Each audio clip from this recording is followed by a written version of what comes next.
दोस्तों नमस्कार। 22 जनवरी को प्रभु श्री राम लला का प्राण प्रतिष्ठा का कार्य अयोध्या में संपन्न हुआ। उस प्राण प्रतिष्ठा के बाद जो प्रभु श्री राम की मूर्ति सबके सामने आई वो अत्यंत मनमोहक, अत्यंत आकर्षक थी।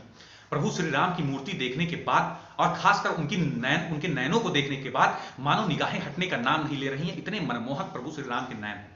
लेकिन इस बीच में जो सबके मन में एक सवाल आ रहा है कि आखिर प्रभु श्री राम की मूर्ति काले रंग से ही क्यों बनाई गई, उसको काला रंग ही क्यों दिया गया? क्योंकि अधिकांश लोग ये अपेक्षा कर रहे थे कि प्रभु श्री राम की मूर्ति श्वेत रंग की होगी, लेकिन जब मूर्ति सामने निकल करके आई तो वो काले रंग की मूर्ति थी। हम आपको समझाते हैं कि इसका मूल कारण क्या रहा जिसे इसे काला रंग प्रदान किया गया।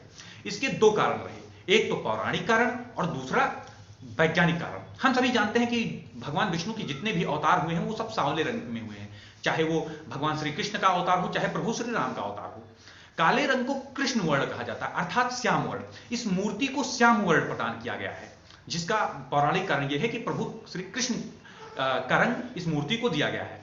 जो वैज्ञानिक कारण है और मुख्य कारण है कि इसे काला रंग ही क्यों प्रदान किया गया, हम आपको बताते हैं क्या वैज्ञानिक कारण रहा। आप अधिकांश प्रभु शिव के ज्योतिर्लिंगों को देखते होंगे, जहां कहीं भी ज्योतिर्लिंग स्थापित होते हैं कि उस पर जो है दुग्ध का रुद्राभिषेक किया जाता है, चंदन के लेप लगाए जाते हैं, हल्दी के लेप लगाए जाते हैं, रोली लगाई जाती है। 100-200 वर्षों बाद यह देखने पर निष्कर्ष निकला कि उन ज्योतिर्लिंगों में केमिकल रिएक्शन होने के कारण उन ज्योतिर्लिंगों का क्षरण होने लगता है। उन ज्योतिर्लिंगों की जो चमक होती है वो 100-200 वर्षों बाद कहीं ना कहीं कम होने लगती है। यह चीज लगातार देखा जा रहा था और सनातन परंपरा में रुद्राभिषेक, हल्दी का लेपन, चंदन का लेपन, रोली अपने प्रभु की मूर्ति में लगाई जाती है, ज्योतिर्लिंगों में लगाई जाती है। आप अपने इष्ट देव के मूर्ति में चंदन का लेप लगाया जाता है, हल्दी लगाई जाती है। इसी को देखते हुए इसे श्याम रंग प्रदान किया गया। प्रभु श्री राम की मूर्ति जिस शिला से बनाई गई है उस शिला का नाम है शालिग्राम शिला। इसे नेपाल के गंडक नदी से निकाला गया है। इस शिला की खास बात यह है कि इसे हजारों वर्षों तक अगर ऐसे ही रखा जाएगा इस मूर्ति को, तो इस पर किसी भी प्रकार की इसके चमक में कमी नहीं आने वाली है।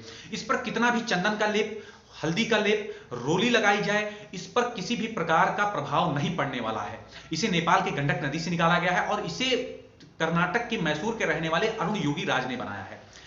प्रभु श्री राम की मूर्ति के लिए 3 मूर्तियों का चयन हुआ था, जिसमें से 2 की तस्वीर सामने आ चुकी है, जिसमें से अरुण योगी राज द्वारा बनाई गई मूर्ति का प्राण प्रतिष्ठा कर दिया गया है। दूसरी मूर्ति का जो तस्वीर सामने निकल करके आई है उसे सत्यनारायण पांडे ने बनाया है। उसे प्रभु श्री राम मंदिर में दूसरे तल पर स्थापित किया जाएगा। और जो तीसरी मूर्ति है अभी उसकी तस्वीर सामने नहीं निकल करके आई है।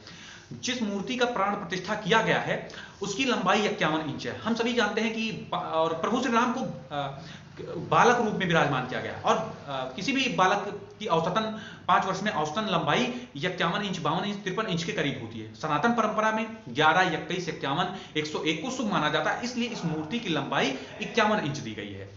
इस मूर्ति के चारों तरफ भगवान विष्णु के 10 अवतारों का चित्रांकन किया गया है, जिसमें वामन अवतार, कल्कि अवतार, परशुराम अवतार, राम अवतार, इन सभी चित्रों का अंकन किया गया है। अत्यंत ही मनमोहक, अत्यंत ही आकर्षक ये मूर्ति बनाई गई है।